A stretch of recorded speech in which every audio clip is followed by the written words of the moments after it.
The Awkward Turtle. 1994 was a big year for pop culture. Pulp Fiction was released, Friends, Lion King, just to name a few. Too bad I was 7 months old with a peanut brain. When I was growing up, the internet was going through their teenage years. The internet can walk and talk, but they have lots of hormones. They will throw hissy fits and tantrums and completely just shuts down. And that's why Wi-Fi was so unstable.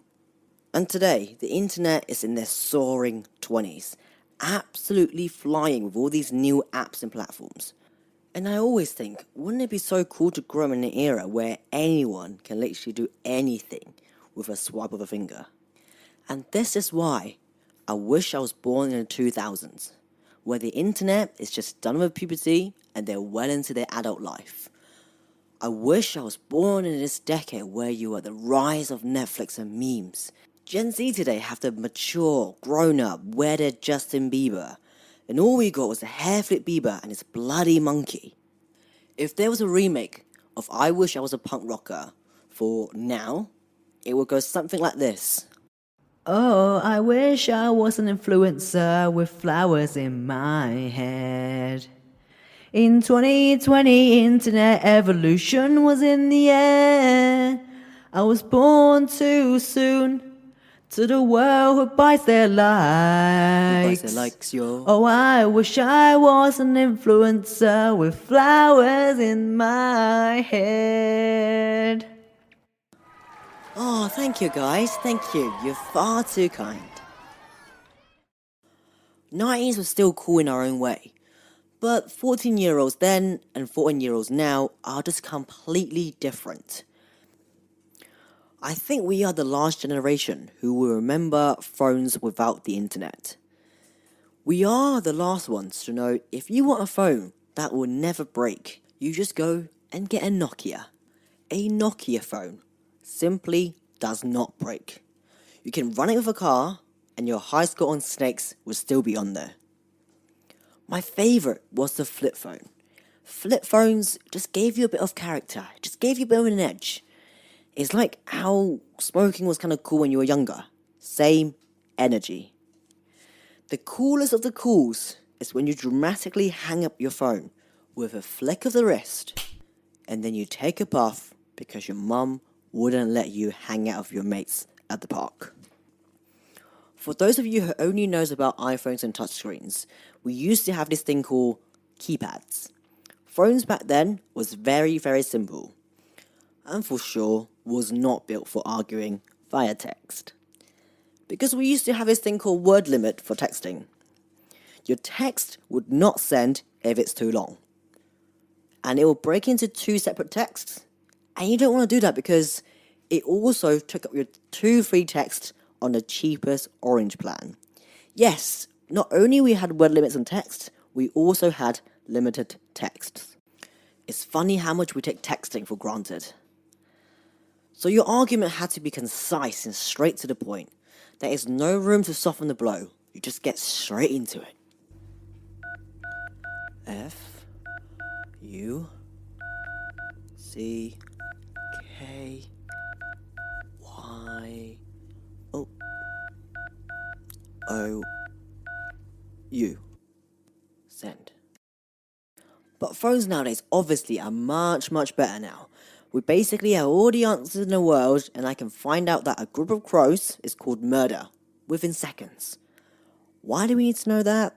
No idea. But the point is, we all have the access now. The internet obviously brought a huge plus to our lives. We all have the platforms to voice our opinions. The power to the consumers.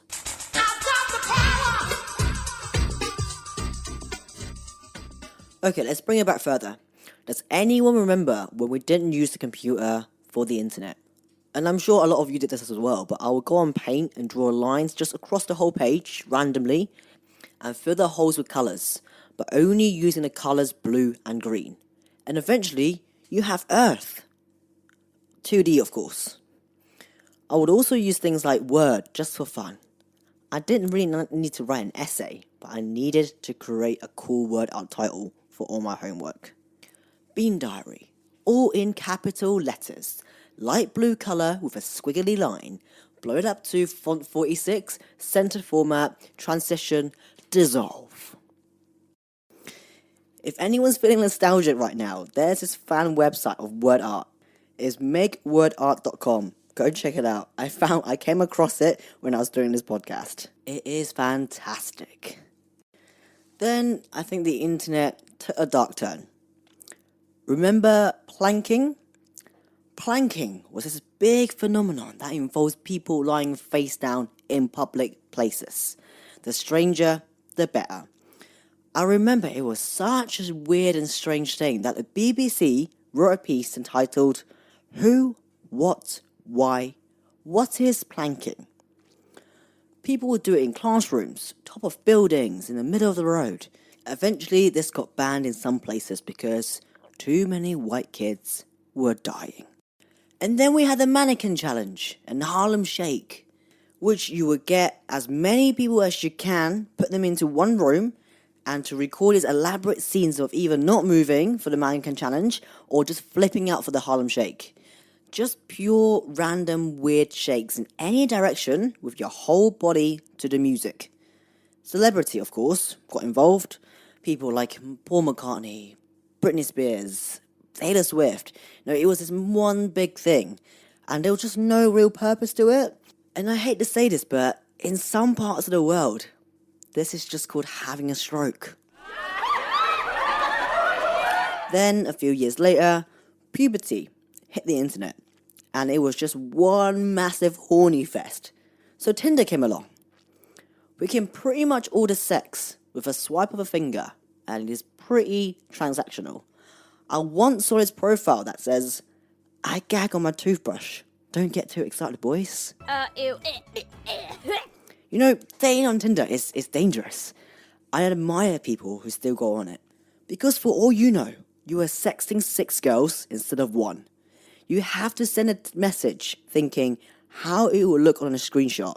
I can't take that much pressure. I feel personally attacked from Netflix when they ask me, are you still watching this? Well, yes, Netflix. The deal was I can watch as much as I want. Why are you always on my case?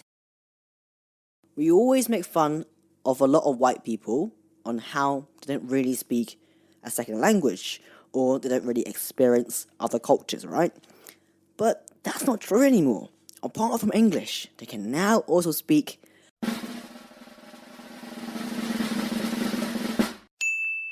the internet lingo.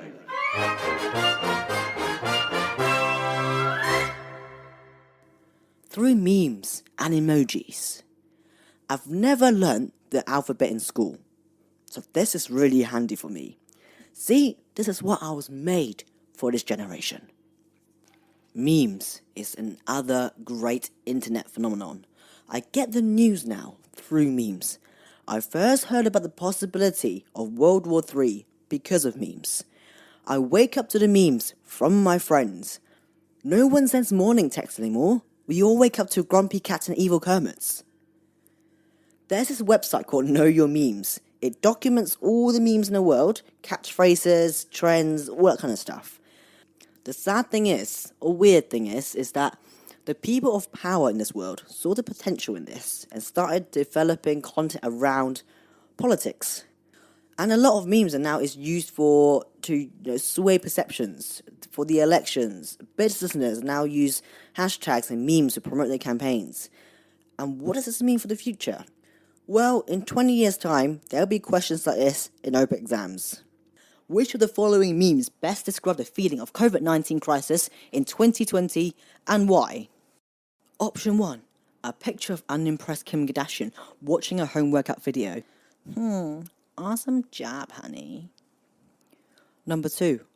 The year is 2075. Grandma, why do you like sitting outside so much? Me. There was a time where this was all illegal, I tell ya. Number 3. I can't wait to walk down the aisle.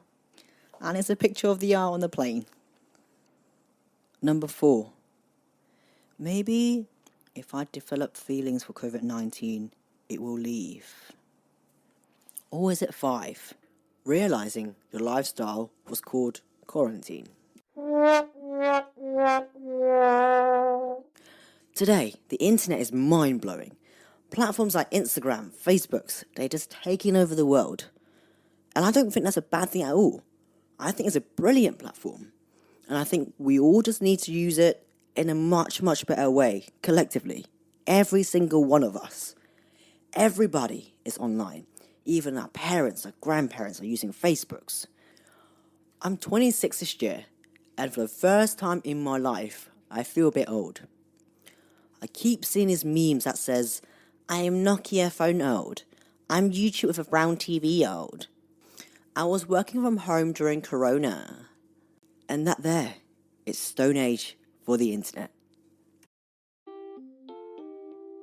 If you love that, please do not subscribe, follow, download, thumbs up me, or any of the sort. Because that will mean you're super duper weird, man. If you didn't like that, then fair play. You clearly have a way more exciting life than I do, so fuck off and go play with your really cool friends. And finally, if you have the same weird thoughts as I do, go to my Instagram page at Awkward Turtle for some extra bits. The Awkward Turtle, over and out.